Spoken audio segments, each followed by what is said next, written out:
Lucia lees.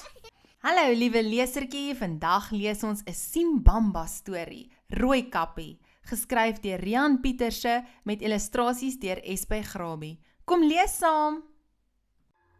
Rooikappie was 'n dogtertjie van 6 jaar oud, wat heeltemal alleen saam met haar mamma in 'n pragtige, mooi huisie aan die rand van 'n digte woud gewoon het. Haar mamma het altyd die lekkerste brood en koekies gebak, wat sy dan op die mark van die dorpie naby hulle verkoop het. Wanneer Rooikappie nie haar mamma in die huis gehelp het nie, het sy buite hulle huisie aan die randjie van die woud gespeel. Op die manier het sy vriende gemaak met die diere wat in die woud gewoon het. En hulle het te lekker saam gespeel. Eendag, toe sy nog so met haar vriende speel, hoor sy haar mamma van die huis afroep. Rooikappie, hoor sy. Kom gou hier my kind, ek het 'n klein werkie vir jou. Rooikappie draf vinnig huis toe en wanneer sy daar aankom, sien sy 'n groot mandjie vol heerlike brood en koek. Ek wil hê jy moet gou hierdie mandjie met brood en koek na jou ouma toe neem, sê Rooikappie se mamma vir haar. Ek het gehoor sy voel nie te lekker nie en miskien is sy te siek om vir haarself kos te maak. Rooikappie is sommer dadelik baie bekommerd. Sy is baie lief vir haar ouma wat 'n end van hulle af dieper in die woud inbly. Jy moet tog net baie versigtig wees my kind, waarsku Rooikappie se mamma wanneer sy die mandjie met kos neem. Jy moet mooi in die voetpad loop en jy moet tog nie verdwaal of tussen die bome ingaan nie, hoor? Goed mamma, antwoord Rooikappie gehoorsaam en sy vat die mandjie en begin sing aanstap in die rigting van die woud. Maar sy het nog skaars tussen die bome ingestap of sy hoor iemand na haar roep. Rooikappie, haai Rooikappie, hoor sy. Rooikappie gaan staan en sy kyk om haar rond. Hierso, hoor sy dan weer. Hier, bo in die boom. En so waar, toe Rooikappie opkyk, daar sit haar vriendjie, Elfie die eekoringkie, amper reg voor haar neus. Wat maak jy hier? Vra Rooikappie verbaas. Ek het jou net kom waarsku, antwoord Elfie. Ek het gesien jy is op pad na jou ouma toe, en ek hoor daar is 'n yslike wrede wolf in die bos. Jy moet tog mooi oppas vir hom, hoor? Rooikappie beloof plegtig dat sy baie versigtig sal wees vir die wolf. Maar sy het so waar nog nie 5 minute langer gestap nie, of sy sien die mooiste blomme langs die voetpad staan. Ai, sê sy vir haarself, kyk net die pragtige blomme. Ouma sal darm baie bly wees as ek vir haar 'n mandjie vol kos en sulke pragtige blomme bring. En sonder om 2 keer te dink, stap Rooikappie uit die voetpad uit en begin vir haar ouma van die blomme pluk. Sy is so in gedagte dat sy eintlik skrik wanneer iemand onverwags agter haar praat. Ai, hoor sy die iemand sê. Kyk dan net die pragtige blomme. Rooikappie kyk vinnig om. Sy het nog nooit in haar lewe 'n wolf gesien nie. Om die waarheid te sê, sy weet nie eens hoe 'n wolf lyk nie. Wie is jy? Vra sy vinnig. O, my naam is Wolf, maar wie is jy? Vra die wolf vriendelik. Rooikappie bekyk hom weer 'n keer goed. So dis die gevaarlike gedierte teen wie Elfie eekoring haar gewaarsku het. Wel, hy lyk glad nie vir haar gevaarlik nie. Hy staan so vriendelik. My naam is Rooikappie, antwoord sy dan, en ek het hierdie pragtige blomme vir my ouma gepluk. Sy is 'n bietjie siekerig. En hierdie mandjie vol heerlike kos wat dan hier een kant staan, wil wolf weet. Dis ook my ouma se. Ek het jou mos gesê sy is 'n bietjie siek en sy bly heeltemal alleen. Nou is my mamma bang sy is dalk te siek om vir haarself kos te maak. Dink wolf by homself. Vandag is die dag dat hy sommer 2 mense met 1 slag vang. Sê hy en hy kyk Rooikappie in haar oë. Jy sê jy is op pad na jou ouma toe. Dis reg, antwoord die klein dogtertjie. Wel, sê Wolf vol selfvertroue. Ek sê jou wat, ek ken 'n kort pad na jou ouma se huis toe. Kom ons maak 'n speletjie daarvan. Hoe? Vra Rooikappie. Wel, antwoord Wolf. Ek het 4 bene en jy het net 2. Kom ek beduie gou vir jou hoe die kort pad na jou ouma se huis toe loop. Dan neem jy die kort paadjie en ek sal met die lang pad al langs die rivier afhardloop. Dan kyk ons wie is eerste daar. Wolf beduie gou vir Rooikappie hoe sy moet loop en dan spring die 2 weg.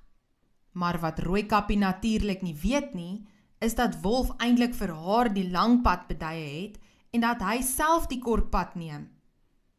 Wolf hardloop so al wat hy kan en lank voordat Rooikappie nog halfpad is, toe klop hy al aan haar ouma se huisie se voordeur. Wie's daar? Hoor hy iemand van binne af vra. Dis Rooikappie ouma, jok Wolf in 'n fyn stemmetjie. Ek het vir u mooi blomme en lekker eetgoed gebring wat mamma self gebak het. Nou maar kom binne my kind, sit die eetgoed op die kombuistafel neer, dan bring jy my blomme hier sodat ek kan sien hoe dit lyk. Wolf maak die deur versigtig oop en hy sluip die huis binne. En toe, sonder om te wag, storm hy by Rooikappie se ouma se slaapkamer in en met een groot hap sluk hy haar heeltemal in. Toe sit hy gou-gou een van haar slaapkappies op sy kop en spring binne in haar bed. Sê Wolf vir homself. Dit was nou 'n smaaklike happie. En as ek nou net versigtig is, dan eet ek Rooikappie ook op, voor die son vanaand ondergaan.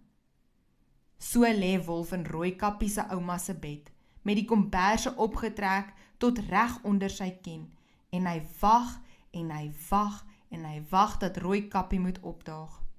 En dit was ook nie lank nie of hy hoor iemand aan die voordeur klop.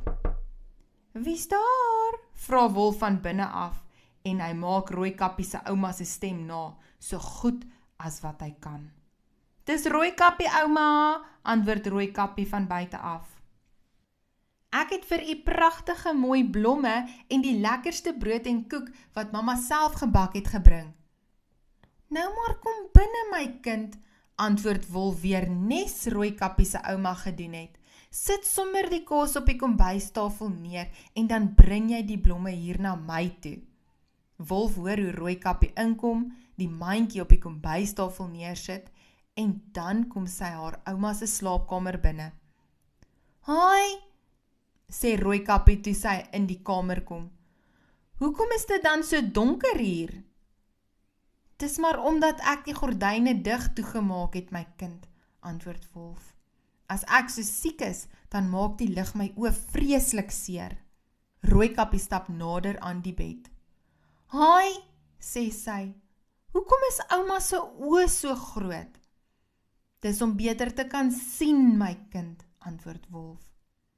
En hoekom is ouma se ore so groot? Om beter te kan hoor, my kind, sê Wolf. Rooikappie kom nog nader aan die bed. En hoekom is ouma se tande so groot, vra sy. Om jou beter te kan eet, sê Wolf en hy gryp Rooikappie styf vas en met een groot sluk hy haar heeltemal in. Sê Wolf en hy lek sy lippe af wanneer hy op 'n stoel gaan sit en met sy hand oor sy ronde maag streel. Dit was darm nou die lekkerste wat ek in 'n lang tyd geëet het. Maar Wolf was nog glad nie klaar nie. Hy stap nog op sy tyd kombuis toe, waar hy al die kos wat Rooikappie vir haar ouma gebring het, ook nog opeet. Toe is Wolf se maag al amper so groot soos 'n balie. Maar toe Wolf besluit hy het nou genoeg geëet en by die deur wou uitstap, moes hy agterkom dat sy maag so groot is, dat hy glad nie deur die deur kon kom nie. En om alles te kroon, sien hy iemand daar buite aangehardloop kom, en die iemand het 'n groot skerp byl in sy hande. Gelukkig was daar 'n houtkapper besig om bome naby Rooikappie se ouma se huis af te kap. Hy het gehoor hoe Rooikappie geskreeu het, net voor die wolf haar ingesluk het, en dis hy wat nou kom kyk wat aangaan. Hy storm die huisie binne, en nog voordat Wolf daaraan kan dink om 'n wegkruipplek te soek, sien die houtkapper hom raak, en met een kap van sy groot skerp byl, kap hy die wolf mors dood. Toe sny hy gou die wolf se groot ronde maag oop, en gelukkig het nie Rooikappie of haar ouma iets oorgekom nie. "Ai, meneer Houtkapper," sê Rooikappie se ouma toe hulle albei uit wolf se maag is. "Dis darm 'n goeie ding dat jy hier naby my huis gewerk het. As jy nie die ou wolf doodgekap het nie, sou niemand ooit geweet het wat van ons geword het nie." "Ja, nee," antwoord die houtkapper, en hy kyk na die wolf wat nog daar eenkant lê. "Maar ek glo nie hy sal ooit weer iemand kan pla nie." En toe, terwyl die houtkapper die dooie wolf by hulle huisie uitsleep, maak Rooikappie se ouma gou vir hulle lekker tee. En uit haar koskas haal sy van die lekker koekies wat Rooikappie se mamma nog die vorige keer vir haar gestuur het. Toe die houtkapper terugkom, drink hulle almal saam tee en eet van die lekker koekies. En van daardie dag af het Rooikappie nooit ooit weer uit die voetpad uitgeloop wanneer sy vir haar ouma iets te ete gebring het nie. Fluit, die storie is uit. Maatjies, ons moet altyd luister vir mamma en pappa, want hulle het ons beste belange op die hart. As jy van die storie gehou het, druk die duimpie, deel hom met jou maats en volg ons vir nog lekker stories. Sien jou volgende keer saam met Lucia lees.